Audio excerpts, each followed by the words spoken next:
Bismillahirrahmanirrahim. Alhamdulillahirabbil alamin. Wa bihi nasta'inu ala umuri dunya waddin. Wassalatu wassalamu ala asyrafil anbiya'i wal mursalin wa ala alihi wa sahbihi ajma'in. Amma ba'du. Alhamdulillah saged ngaos malih Fathul Mu'in. Saderenge melanjutkan kitab Fathul Mu'in niki ngaji alate didamel menggali Fathul Mu'in. Nggih menika kitab Al-Waraqat. Nggih. Pun atas mireng namine Al-Waraqat. Dereng nembe niki niki kitab Al-Waraqat nggih. Kitabe asline niki. Nah, terus kok cetakne kangge jenengan. Waraqat, Al-Waraqat niku artine lembaran-lembaran. Nggih. Kitab Al-Waraqat niki penulisnya menika Al-Alim Al-Alamah Abdul Ma'ali Abdul Malik bin Yusuf Muhammad Al-Juwaini Al-Iraqi Asy-Syafi'i yang terkenal dengan sebutan Al-Imamul Haramain. Jadi imam dua tanah haram, karena dulu beliau menjadi mufti di Mekah, juga menjadi mufti di Madinah. Makanya julukannya Al-Imamul Haramain Al-Juwaini ya. Nah, beliau lahir pada tahun 419 Hijriah dan wafat pada tahun 478 Hijriah. Nah, usia beliau kurang lebih 59 tahun. Ini adalah salah satu guru dari Imam Al-Ghazali. Ini Imam Al-Juwaini. Terkenalnya namanya Imam Al-Juwaini ya. Jadi Imamul Haramain Al-Juwaini. Kitab Waraqat ini adalah kitab usul fikih ya. Jenengan kalau mau ngaji kitab fikih harus ngaji dulu kitab usul fikih sebagai alat untuk memahami kitab fikih. Nah, ini memang baru kalau paringin jenengan niki karena pun ngaji bab sholat nggih. Bagaimana sholat bisa dimaknai sebagai as-sholatu ad-du'a. Bagaimana sholat bisa dimaknai as-sholatu ahwalun wa aqwalun muftatahatun bitakbiri wa muftatamatun bitaslimi. Nah, kenapa bisa disebut seperti itu nggih? Nanti kita kaji di kitab Al-Waraqat.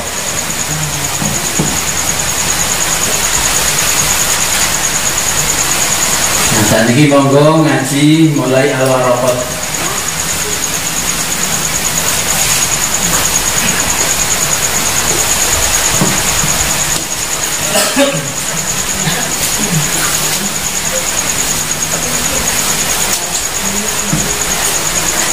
Bismillahirrahmanirrahim. Ya.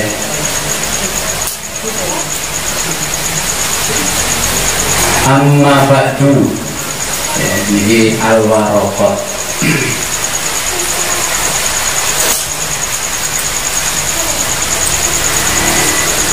Saya punya kitab Al-Waraqat dari berbagai macam sarahnya yang kita baca sarah ini Al-Waraqat. Nah, ini juga Al-Waraqat. Jangan kalau ngaji jangan hanya satu kitab, beli banyak kitab dibaca isinya. Ada yang berbeda-beda enggak? Ternyata sarah itu dari berbagai macam ulama yang mensarahi ternyata berbeda-beda isinya. Saya pilihkan Al-Waraqat yang paling mudah, yakni Al-Waraqat yang ditulis Al-Alim Al-Alamah, yakni Imam Jalaluddin Al-Mahalli ya, penulis kitab tafsir Jalalain. Nah, ini dulu saya ngaji kitab Waraqat ini harganya masih 1.000. Kitabnya masih 1.000, sekarang sudah 25.000. Nah ini sarahnya juga ada namanya nufahat, an-nafahat ini sarahnya 1, 2, 3, 4, 5. Nah ini juga al-waraqat. Kenapa? Karena saya juga pengalaman ngaji satu kitab, ternyata ada orang yang nggak paham nahwu sorof dibantah. Ya. Sebenarnya penulis usul fikih yang pertama adalah Imam Syafi'i. Ini kitabnya Ar-Risalah kalau usul fikih Imam Syafi'i.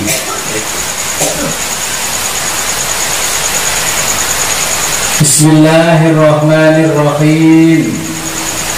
Qala al-muallifu rahimahullahu ta'ala wa nafa'ana bihi wa bi'ulumihi fid dharaini. Amin ya rabbal alamin.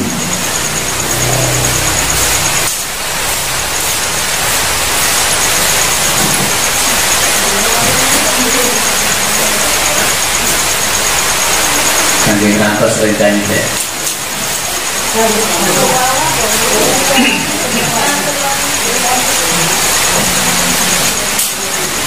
Menurut nama kita deh.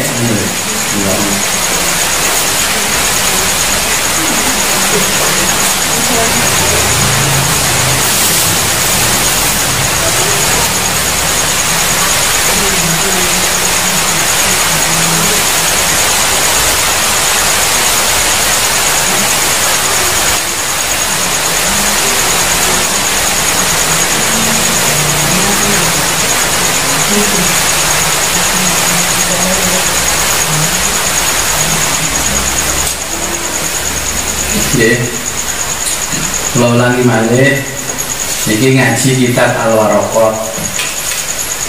Artinya apa? Mungkin nanti dijelaskan artinya.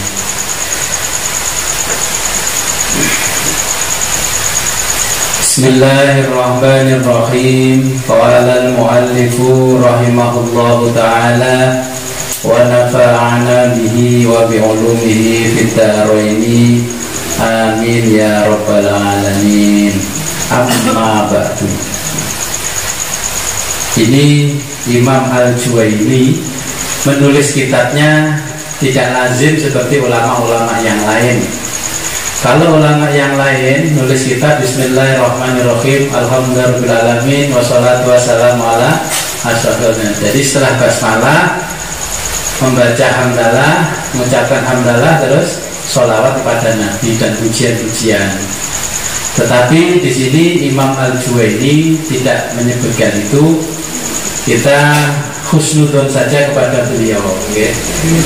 Tetapi sebelum kita mulai, marilah kita berkirim Fatihah dulu kepada Syekh Al-Alim Al-Alamah Abdul Ma'ali Abdul Malik bin Yusuf Muhammad Al-Juwaini Al-Iraqi Asy-Syafi'i, okay? Terus kepada Al-Alim Al-Alamah Jalaluddin Muhammad bin Ahmad Al-Makhalli Asy-Syafi'i. Biridha'illahi ta'ala wa bi'idhnillahi ta'ala wa li syafa'ati Rasulillah sallallahu alaihi wasallam wa ala alihi wa sahbihi wa sallallahu Al-Fatihah. A'udzu billahi minasyaitonir rajim. Bismillahirrahmanirrahim. Alhamdulillahil alamin. Ar-Rahmanir-Rahim. Maliki yaumiddin. Iyyaka na'budu wa iyyaka nasta'in. Ihdinas siratal mustaqim. Siratal ladzina an'amta 'alaihim ghairil maghdubi 'alaihim waladdallin. Amin. Ila hadratin Nabi Mustafa Muhammad Rasulullah sallallahu alaihi wasallam wa ala alihi wa sahbihi. Al-Fatihah. A'udzu billahi minasyaitonir rajim. Bismillahirrahmanirrahim. Maliki yaumiddin. Iyyaka na'budu wa iyyaka nasta'in. Siratal ladzina an'amta 'alaihim ghairil maghdubi 'alaihim waladdallin. Amin. Azma ila ruhi hadratil ruhi al-imam Al-Alim Al-Alamah Abdul Ma'ali Abdul Malik bin Yusuf Muhammad Al-Juwaini Al-Iraqi Asy-Syafi'i Al-Imam Al-Kharami. Al-Fatihah. Bismillahirrahmanirrahim. Ar-Rahmanir-Rahim. Maliki yaumiddin. Siratal ladzina an'amta 'alaihim ghairil maghdubi 'alaihim. Azma ila khamin ruhi Syekh Al-Alim Al-Alamah Jalaluddin Muhammad bin Ahmad Al-Makhalli Asy-Syafi'i rahimahullah ta'ala. Al-Fatihah. A'udzubillahi minasyaitonir rajim. Bismillahirrahmanirrahim. Alhamdulillahirabbil alamin. Arrahmanirrahim. Maliki yaumiddin. Iyyaka na'budu wa nasta'in. Ihdinas siratal mustaqim. Siratal ladzina an'amta 'alaihim ghairil maghdubi 'alaihim waladdallin. Amin. Allahumma ila qawmin abaina wa ummatina wa jaddatina wa syaikhina wa syaikhina ghafarallahu lahumul fatihah. A'udzubillahi minasyaitonir rajim. Bismillahirrahmanirrahim. Alhamdulillahirabbil alamin. Arrahmanirrahim. Maliki yaumiddin. Iyyaka na'budu wa nasta'in. Ihdinas siratal mustaqim. Siratal ladzina an'amta 'alaihim waladdallin. Amin. Bismillahirrahmanirrahim. Amma ba'du.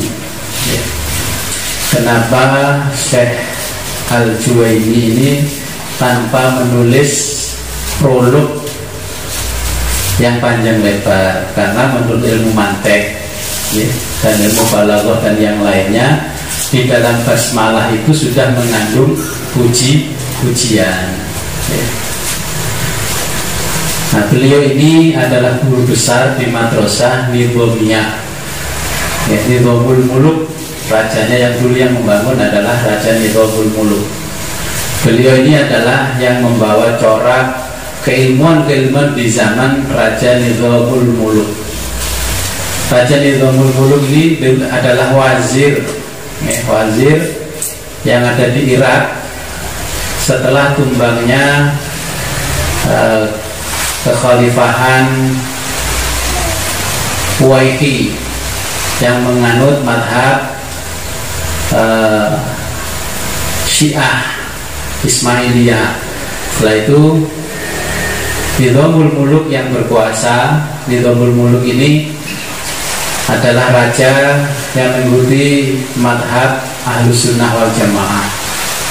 Dan Imam Al-Juwaini adalah salah satu tokoh sentral yang mengembangkan corak pendidikan di Universitas Nizamul Muluk. Kalau seperti di Indonesia, Universitas An-Nizamiyah itu ya hampir sama dengan UIN kalau sekarang ya. Beliau adalah guru besar yang melahirkan banyak ulama-ulama besar. Salah satunya yang terkenal adalah Imam Al-Ghazali. Ya, di sini maka kalimatnya amma ba'du. Adapun sesudah itu, maksudnya sesudah membaca basmalah, amma ba'du fahadihi waraqatun. Ini adalah beberapa lembar kertas. Waraqat artinya lembar kertas.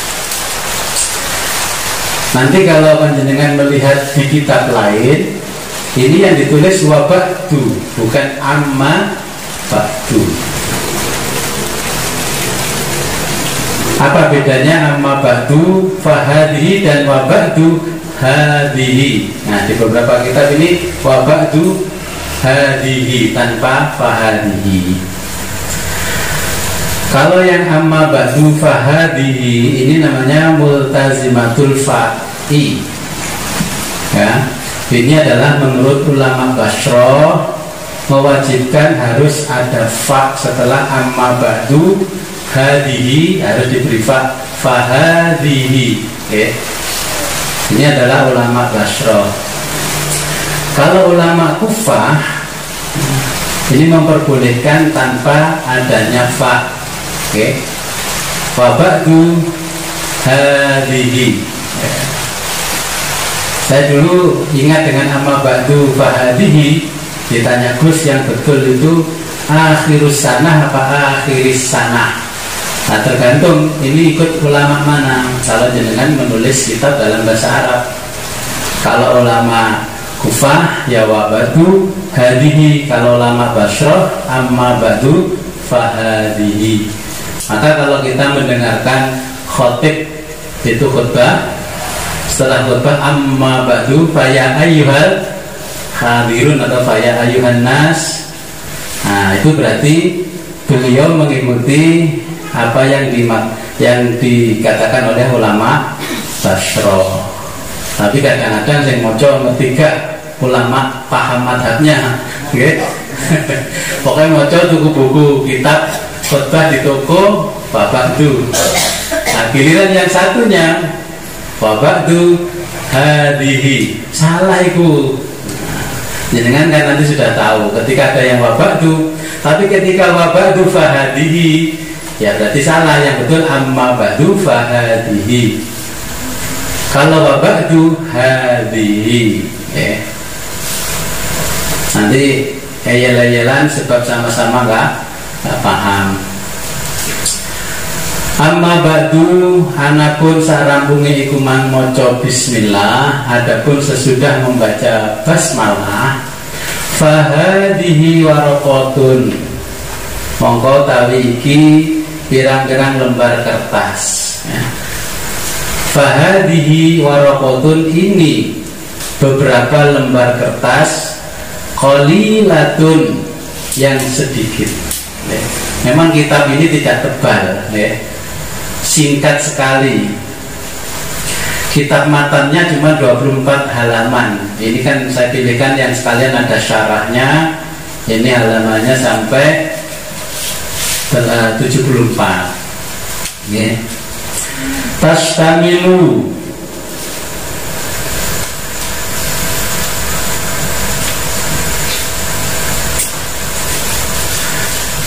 tastamilu, yaitu pembahasan.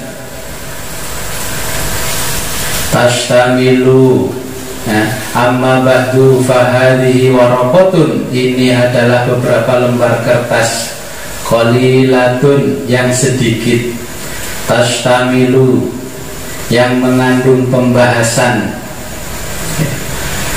ala ma'rifati fusulin, ing ngatasi ngerteni pirang-pirang fasal, yaitu mengerti atau memahami beberapa fasal min usulil fikih, dari usul fikih, ya.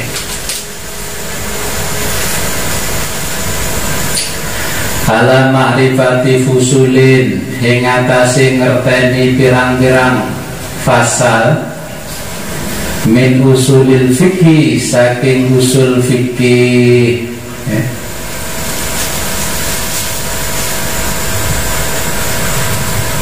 Yantafi'u, kang iso dialam manfaat, yang bisa diambil manfaat biha kelawan kitab waraqat,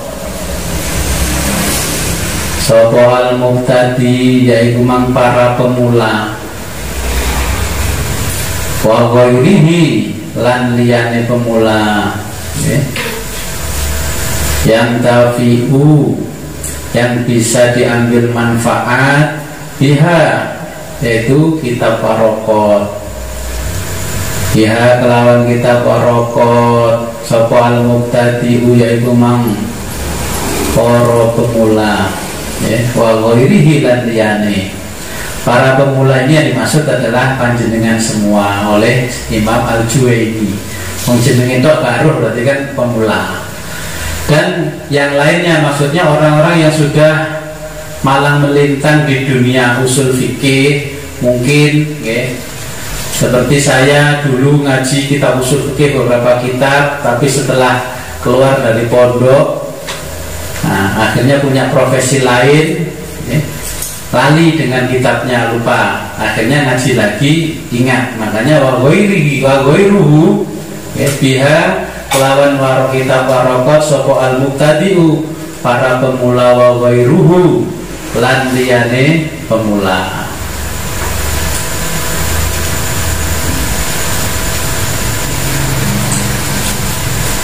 Wa dzalika, lan iki mang ailahdun, tegese teks. Wa dzalika, dan ini ailahdun, yaitu teks. Basa Jawane ailahdun tegese teks usulil fikih, yakni teks usul fikih. Jadi ini kitab waraqat. Kalau yang lainnya saya punya waraqat itu nadhoman bentuknya. Mu'allafun, kang tersusun. Nggih. mu'allafun kang tersusun min juz'aini saking 2 juz atau saking 2 bagian.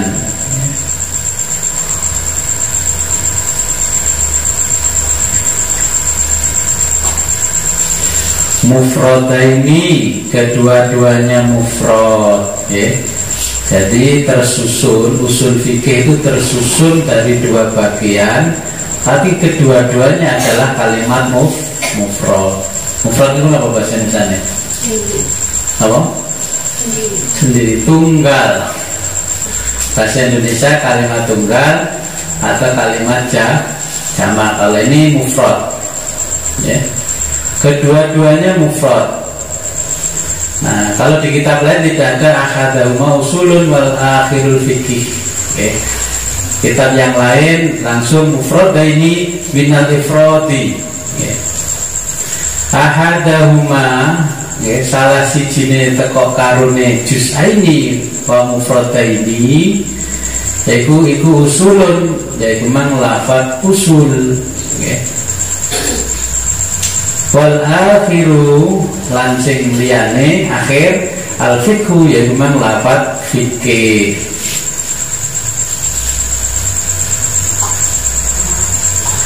Al ifradi minal ifradi saking lafaz mufrad, ya, dalam bentuk tunggal.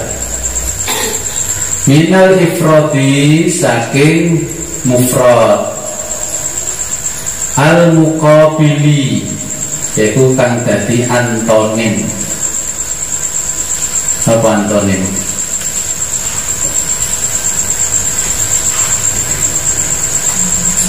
Minal ifradi saking bentuk mufrad, al-muqabili, yaitu mang dadi antonim utawa lawan kata. Antonim itu lawan kata. Litarkibi krono murakkab,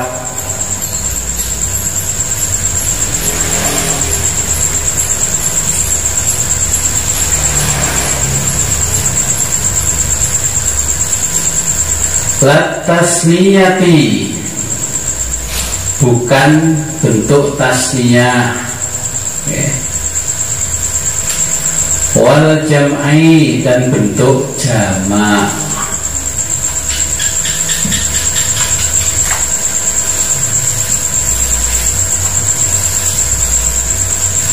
Nah, warokot ini termasuk bentuknya jamak mu'anas salim. Tas'iling bentuk jamak taksir, jamak mu'anas salim, jamak mudzakkar salim. Seling nggih. Kalau ini ngaken lek mboten eling. Makan niki ngaji fikih gak ngerti usul fikih nggih. Nggih, alon-alon. Jadi jamak dalam bentuk jamak muannas salim, fungsinya ini adalah yufidul qillah. Jadi jamak niku enten diarani jamak qillah. Jadi jamak qillah apa kata krungu blas? Jamak qillah niku bentuk jamak, atau di dalam bahasa Indonesianya, bahasa Inggris, bentuk plural. Oke, bentuk plural. Hitungan dari 3 sampai 9 itu namanya jamak qillah. Oke. Terus ada jamak kasroh. Nah, dengan terkenalnya jamak taksir, berarti ngajinya mau jurumiyah kowe. Ya kemudian gurun hatam mulai dikawinno. Okay. Jadi itu jamak kasroh, artinya bentuk plural, okay. Bentuk jamak, hitungan dari 10 sampai tidak terhingga, ini jamak kasroh. Nah, wazane afilatun, afulun, summa fi'latun, letter gini sorok. Dengan padosi wazan afilatun, afulun, summa fi'latun. Dalam bentuk mufradnya, okay, rojulun, Bentuk jamak pripun? Rijalun. Nah, ini adalah bentuk jamak muannas salim waraqatun qalilatun.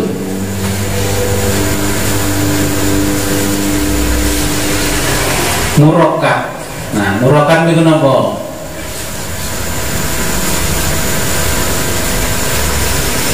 Ditarkibi karena murakkab, nggih, murakkab. Murakkab itu suatu ucapan yang tersusun dari dua kata atau lebih. Ini jenis murakkab. Kita kitab niki enten diarani jahil murakkab.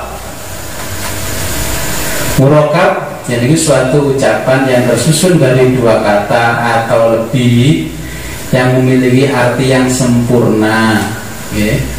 Binti masykuroh niku dua kata murakkab yang memiliki arti yang sempurna.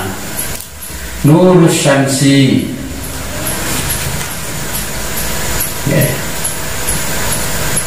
jadi bentuk jamak, bentuk dua-duanya jamak di dalam nahwu, tetapi di dalam ilmu mantek belum tentu dinamakan jamak.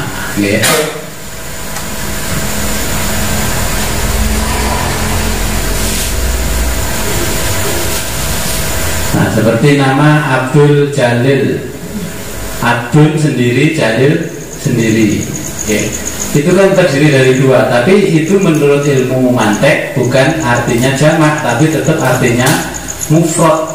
Yang dipandang bukan susunan katanya, tetapi makna dari kata yang menunjukkan orangnya satu.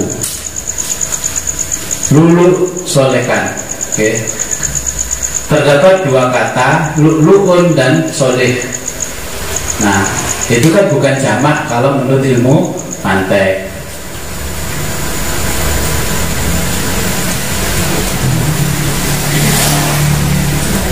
Wal mu'allafu, wal mu'allafu, dan sesuatu yang disusun. Ini terjemahan Jawa atau angel nih. Ini dengan malah kadang ya, terus setengah Indonesia ini. Wal mu'allafu, ini bahasa Jawa. Wal mu'allafu utawi sesana, kampus ngomongin itu bawa. Wal mu'allafu, yaitu sesuatu yang tersusun. Yu'rafu, kan iso diketahui, yang bisa diketahui. Yu'rafu, kan iso diweruhi, yang bisa diketahui. Bima'rifatima, dengan mengetahui sesuatu. Ullifa, kang disusun. Ullifa, kang disusun. Minhu, saking ma.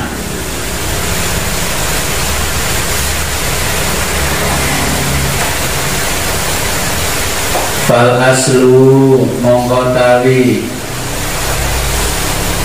yaitu mang asal. Al aslu, yaitu asal. Lafadznya asal, alladzikan,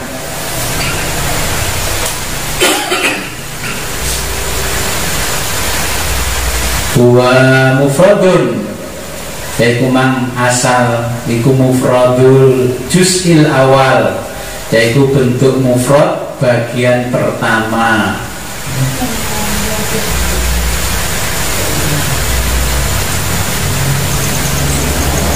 Alladzi huwa mufradul juz'il awali,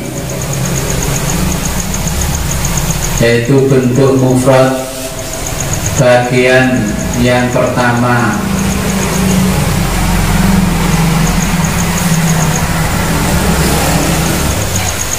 Ma, sesuatu. Yubna, yang dibangun alaihi, ing atase ma. Apa wairuhu, liyane ma. Jadi kata usul fikih, sesuatu yang dibangun di atas sesuatu yang lain.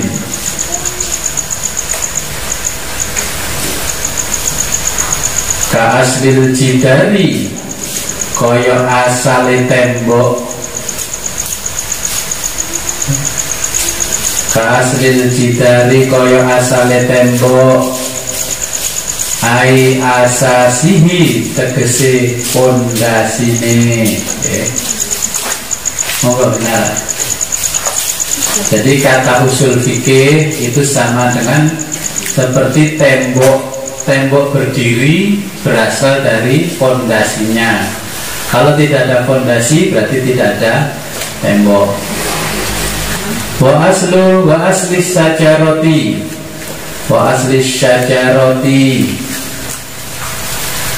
Ini Pak Yudin menurut kitab ini kita nggak kresek. Kalau ibu sekalian,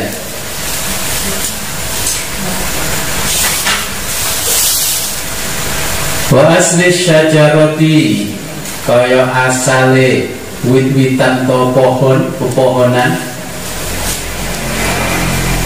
ai tarfiha yaiku mang sangka akar utawa oyote, asabiti kang nancep fil ardi ing lemah, yang menancap di dalam tanah. Jadi usul fikih itu saat ingin dadi fikih, harus mengerti usulnya dulu, sebagaimana seperti diibaratkan tembok dan pondasinya, diibaratkan juga seperti pohon dan akarnya.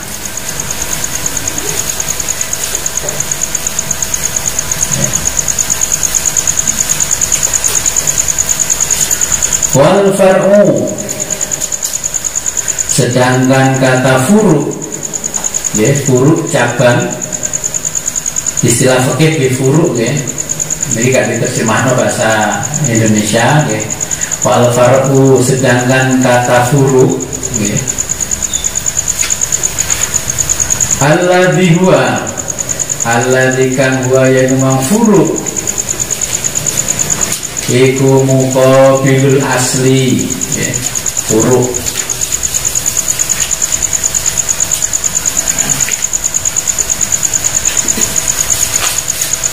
Wal far'u, sedangkan furu, alladzi kan huwa yang furu, iku muqabilul asli, yaitu mang antonim sangka kata asal. Ma yubna, ma sesuatu yubna kang dibangun ala ghairihi ing atase liyane.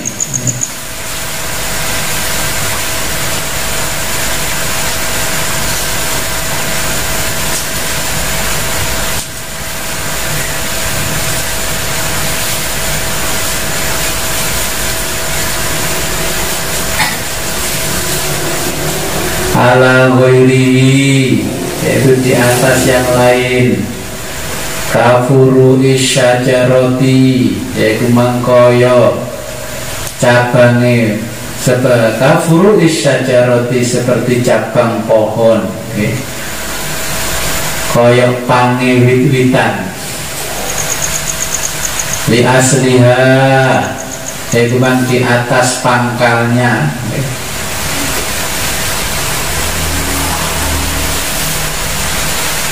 Jadi kaya wit-witan sing tendure enten pange sing ngepang malih, iku jenenge furu.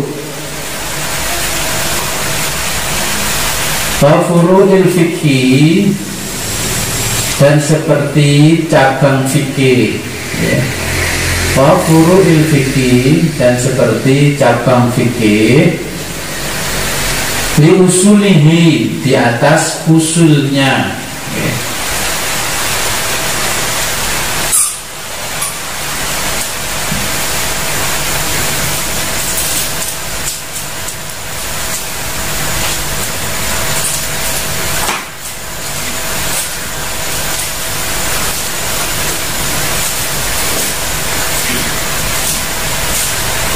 Wal fikhu utawi kemang fikih,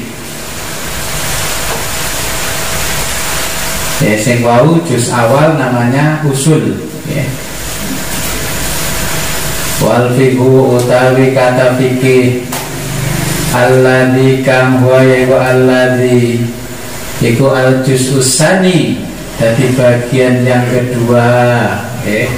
Fikih menjadi bagian kedua iku lahu kedue fikih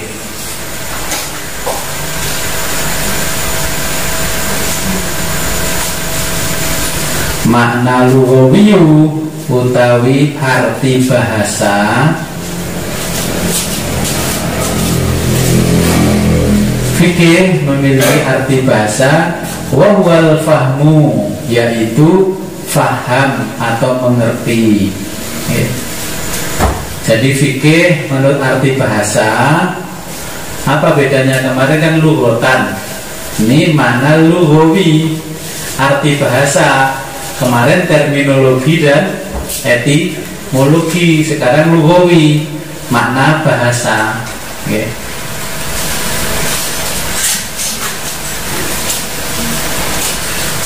Wahwa al-fahmu, yaitu kefahaman atau faham.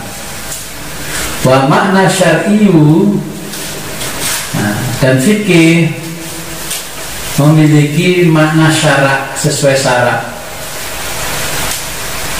Arti sesuai syarak itu makna syar'i, makna syar'i ya. Makna atau arti syarak yaitu ma'rifatul ahkami syar'iyati, yaitu memahami hukum-hukum syarak ya. Fikih dalam arti syarak adalah memahami hukum-hukum syarak. Allati tariquha,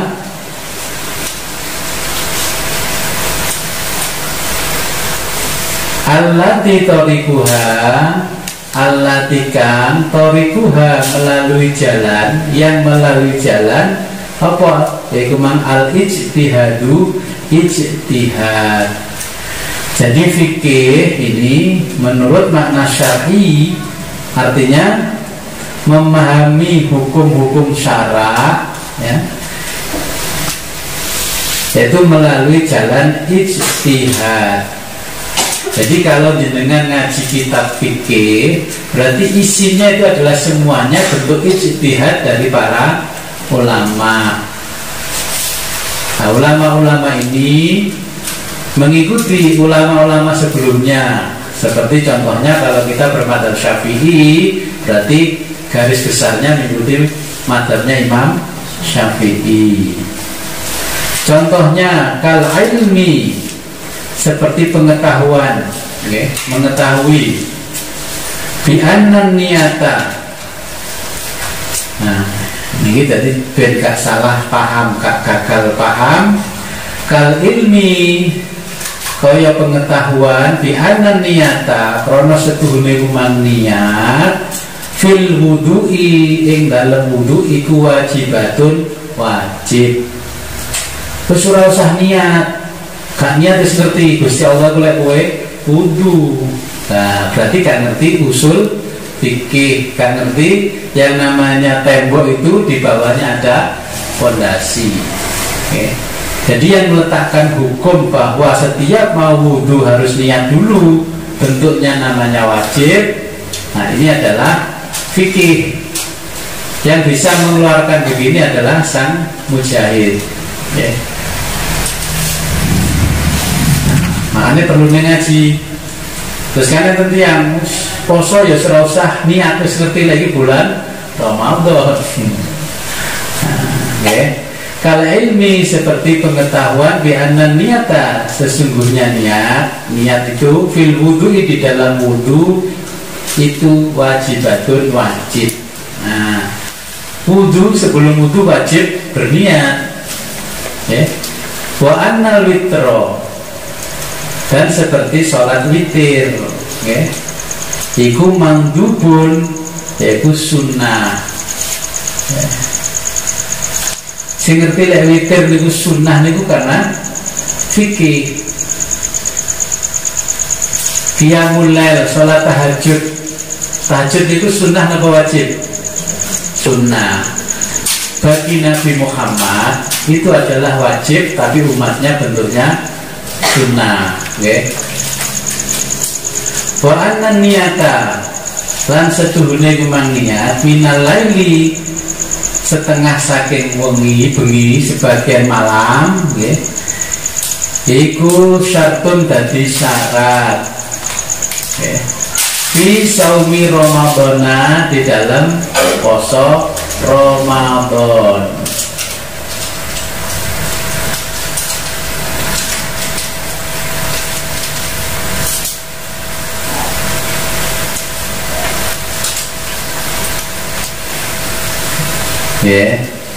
Jadi wa anna niyata minal laili, niat di malam hari ini niku nggih.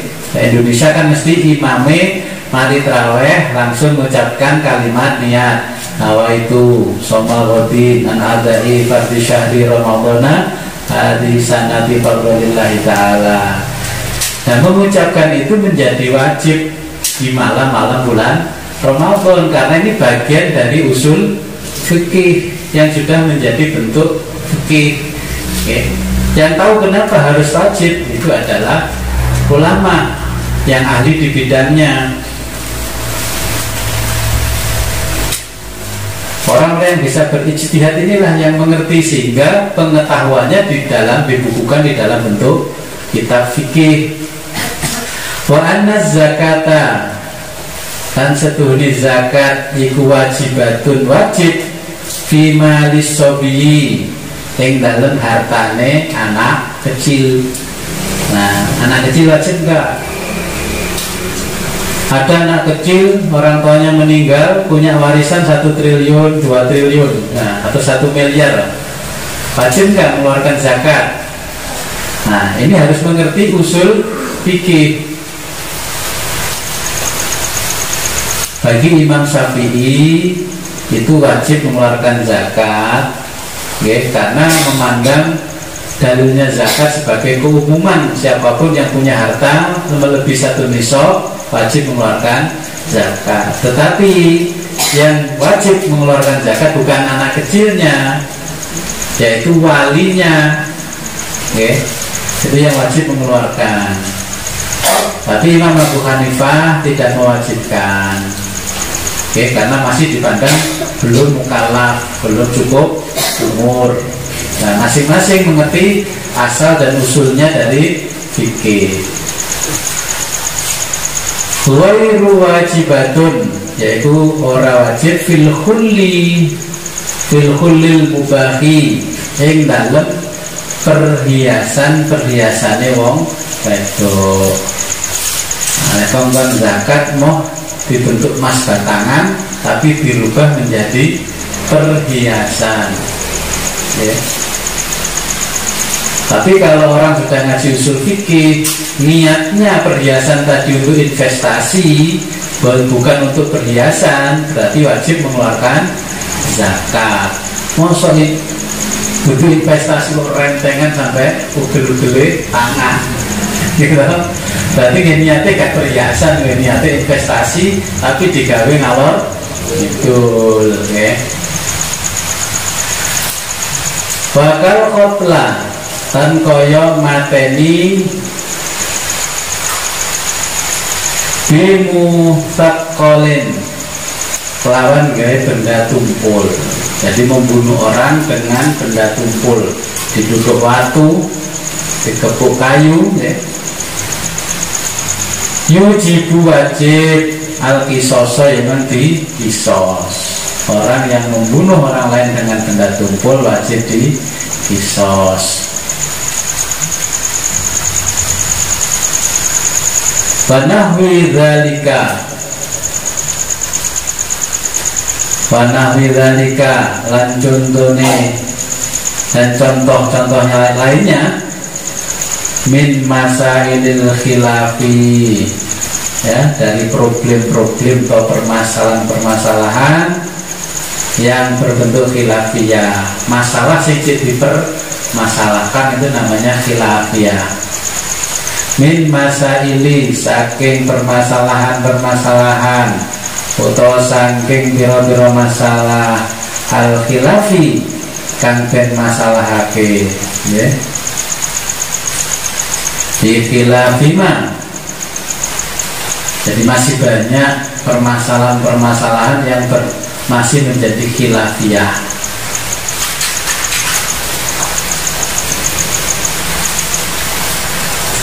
Khilafima kelawan ya.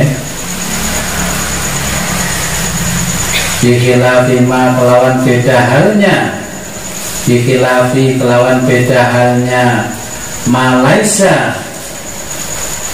ma ora laisa diperoleh, malaisa kang ora diperoleh apa mengkorikuhu dalane iku al ijtihad.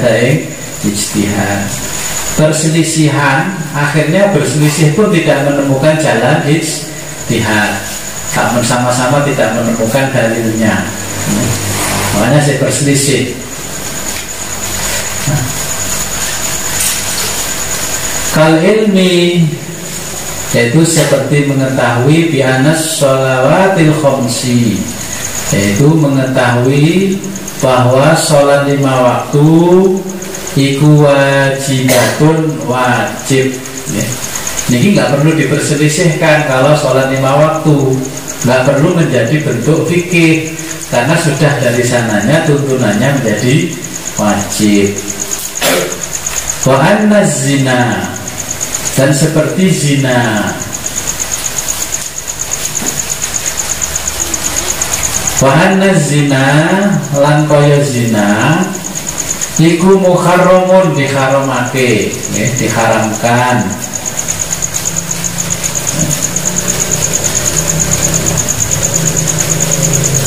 Wa nahu dzalika lan kaya contoh yang lain, wa nahu dzalika dan seperti contoh-contoh lainnya minal masailil qat'iyati ya, wa nahwi dzalika, wa nahwu dzalika lan kaya contoh-contoh liyane minal masailil qat'iyati ya, saking permasalahan-permasalahan yang bersifat qat'i. Napa qat'i niku?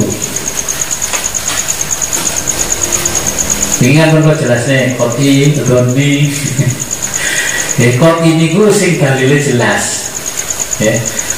Napa-napane sing pasti pisan, kados salat 5 waktu ngene wis pasti. Nah, sing qat'i nggih minal mas'alatil qat'iyati fala yusamma, maka tidak disebut fikhan sebagai bentuk fikih.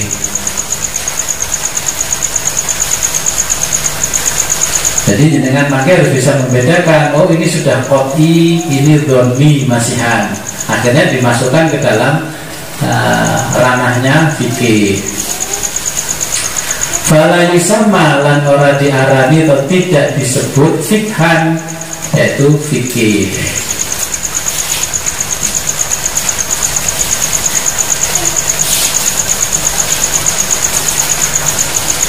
Fal ma'rifatuhuna,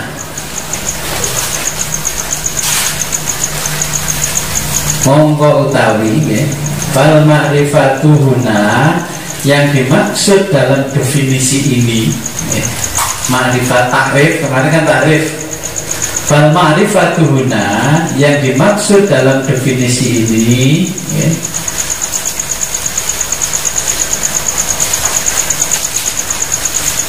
al ilmu utawi ilmu atau pengetahuan iku bimakna dhanni, nah, dengan makna dhanni.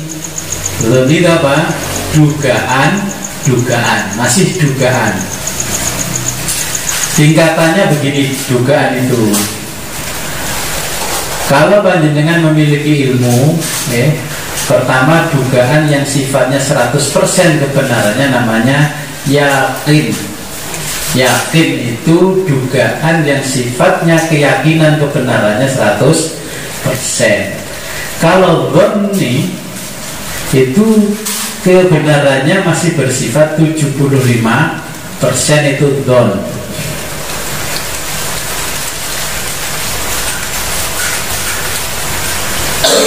Nah, kalau kebenarannya masih 50-50, 50-50, namanya syak, ragu. Fala syakka la raiba, makanya kalau di Quran kan itu ya, syak, masih ragu. Ini kadar keyakinannya, kebenarannya 50-50. Syak. Kalau al-wahmu atau wahm, ini kebenarannya cuma 25%. Ya.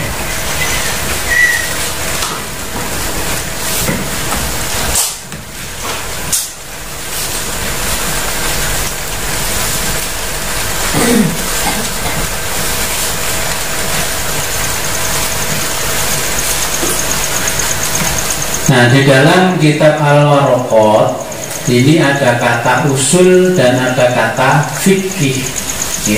Usul itu walaupun bentuk jamak, tapi masih di dalam bentuk mufrad. Bentuk asalnya adalah ya asal, al-aslu, asal. Jamaknya usul. Ya. Jadi usul fikih kalau ditinjau dari segi lafaz terdiri dari dua suku kata, yang kedua-duanya adalah mufrad, okay. Yakni kata usul. Dua adalah kata fikih.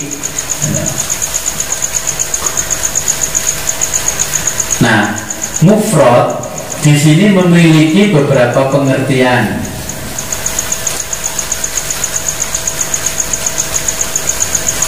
Mufradul muqabilu, ya. Litasniyati wal jama'. Jadi kata mufrad yang lawan katanya atau antonimnya, okay, adalah kata tasniyah dan jamak. Kalau di bahasa Indonesia lebih dari satu sudah dalam bentuk jamak. Kalau dalam bahasa Arab ada jamak qillah dan jamak kasroh. Jadi 3-9 qillah. Kalau 10 sampai tidak terhingga berarti jamak kasroh.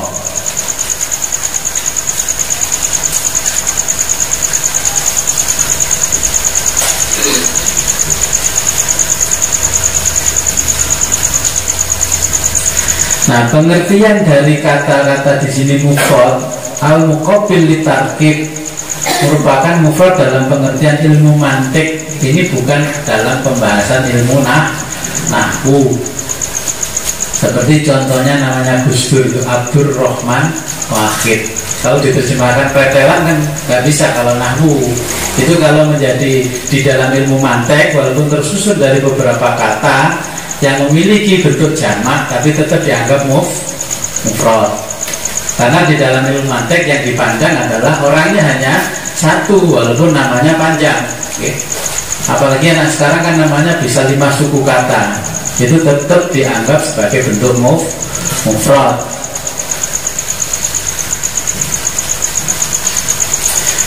Nah, usul fikih ini berasal dari kata usul, itu bentuk mufradnya adalah asal, okay?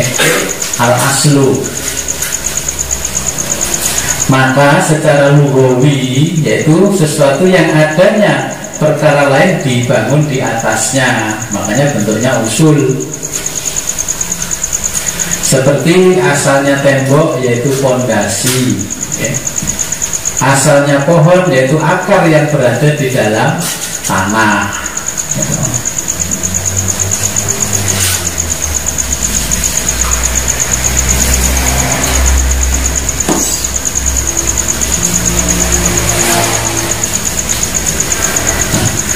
Terus pertanyaannya, kenapa kata usul fikih dikatakan 2 juz yang kedua-duanya merupakan mufrad?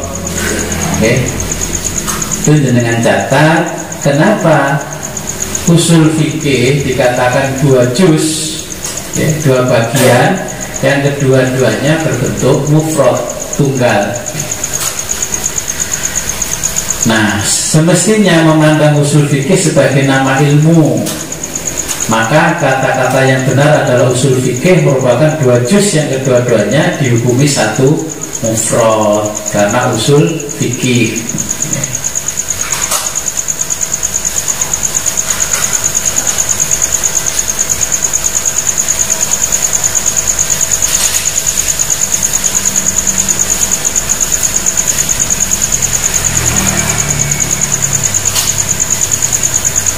Terus tarkib, apa yang dimaksud tarkib dalam lafadznya? Minal ifradil muqabilul litarkib, yaitu suatu lafadz yang tersusun dari dua atau beberapa bagian yang setiap bagiannya mempunyai arti sendiri-sendiri kalau nanti ditarkib.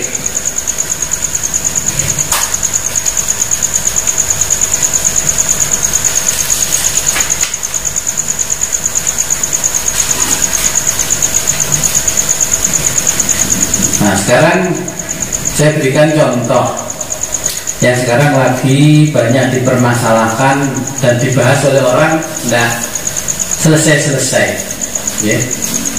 Riba hukumnya apa kalau Al-Quran? Haram, ya. Jelas ya, haram, bahwa asalnya riba itu haram. Apakah bunga bank juga haram? Nah, kalau dipandang dari usul dan fikih, harus mengerti sebelum menghukumi halal haram, harus mengerti asal muasalnya, pondasinya bagaimana. Kalau riba jelas-jelas haram, tetapi apakah bunga bank juga haram? Oh, ini coba dipikirkan, belajar usul fikih. Jangan menjawabnya nanti kayak orang jahil, pokoknya haram. Oke, ini makanya belajar fikih harus digandengi dengan usul fikih.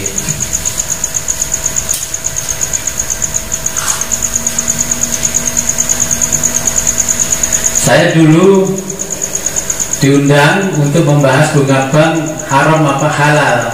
Saya termasuk orang-orang yang menghalalkan bunga bank. Alasannya apa? Kalau jenengan ingin mengetahui bunga bank halal atau haram, jenengan harus menguasai dulu ilmunya. Kalau nggak menguasai ilmunya, bagaimana bisa menentukan hukumnya? Nah, saya sudah menguasai ilmunya. Karena apa? Saya juga mempelajari ekonomi. Nah, saya berpendapat begini: apabila satuan-satuan transaksi tertentu di dalam bank tidak mengandung riba, maka bunga bank tidak haram. Nah, satuan transaksinya itu untuk apa?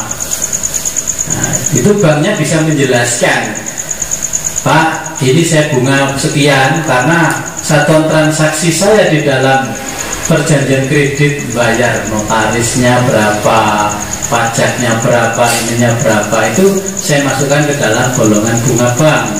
Nah, kalau satuan transaksinya tadi tidak ada keharaman, maka bunga bank tidak haram. Ketika jenengan pinjam bank, ini bunganya diambil dari mana satuan transaksinya? Wis pokoknya utang aku 1.000, ya terimamu 100, berarti 1.100. Berarti transaksi di dalamnya itu sudah mengandung riba, berarti pinjam bank yang begitu adalah haram. Enten boten praktek bank yang enten. Jadi kalau satuan transaksinya dijelaskan tidak mengandung riba, berarti bunga bank tidak haram. Jadi belajar usul fikih. Terus contohnya begini: ketika panjenengan punya rumah, terus dikontrak orang lain kan memanfaatkan harta panjenengan. Nilai manfaatnya dinamakan apa? Sewa. Jenengan punya mobil, punya kendaraan, dipinjam orang lain, per hari dibayar 300.000. Nah, pemanfaatan atas harta orang lain berbentuk kendaraan atau benda bergerak disebut juga sewa. Termasuk tanah, sawah dan sebagainya disebut sewa. Ketika orang lain meminjam harta panjenengan berbentuk uang, disebut apa? Oh.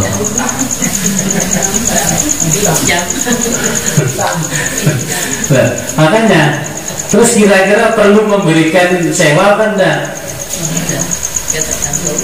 Loh, kalau berbentuk mobil, kalau jenengan punya mobil nggak harus disewa, nggak apa-apa, saya setiap hari pinjam mobilnya. Kalau tanah nggak sewa ya nggak apa-apa, setiap hari pinjam tanahnya, gitu. Kalau memanfaatkan harta orang lain berbentuk rumah, tanah, sawah, kendaraan disebut dengan sewa. Oke. Tapi kalau pinjamnya berbentuk uang, nah, jenengan belajar usul fikih gimana? Lo nanti mungkin putranya panjenengan kuliah, takut Pak, sama biar ngaji dia Bu. Jawab.